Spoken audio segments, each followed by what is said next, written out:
2026 সালের ফেব্রুয়ারিতে জাতীয় নির্বাচন হবে কিনা এ নিয়ে নতুন করে সংশয় দেখা দিয়েছে বিভিন্ন রাজনৈতিক দলের মধ্যে।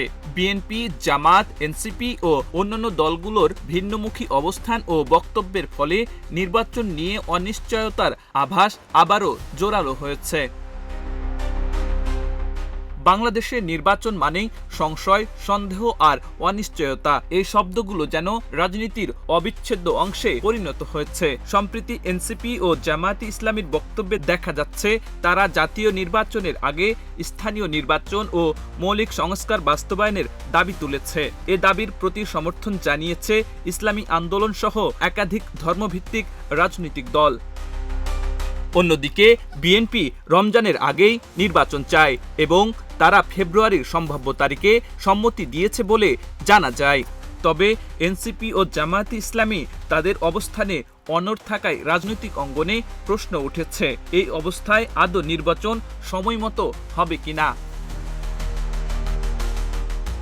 বিশ্লেষকরা বলছেন এই সংশয় নতুন কিছু নয়। 5 আগস্টের ছাত্র জনতার অভ্যুত্থানে শেখ হাসিনা ক্ষমতা হারানোর পর নতুন অন্তর্বর্তীকালীন সরকার গঠিত হলেও এখন পর্যন্ত নির্বাচনের নির্দিষ্ট রোডম্যাপ ঘিরে রাজনৈতিক ঐকমত্য হয়নি।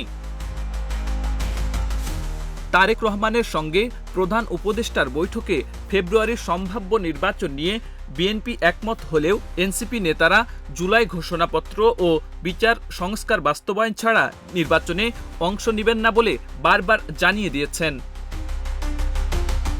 11 জুলাই যশোরে এক বক্তব্যে এনসিপির দক্ষিণাঞ্চলের মুখ্য সমন্বয়ক হাসনাত আবদুল্লাহ জানান তারাও নির্বাচন চায়, কিন্তু সংস্কার ছাড়া নয়, না হলে লাল কার্ড দেখানো সহ আবারও গণ অভ্যুত্থান ঘটানোর হুঁশিয়ারি দেন। এই অবস্থায় প্রশ্ন উঠছে, এনসিপি কি ফেব্রুয়ারির নির্বাচন বর্জন করবে?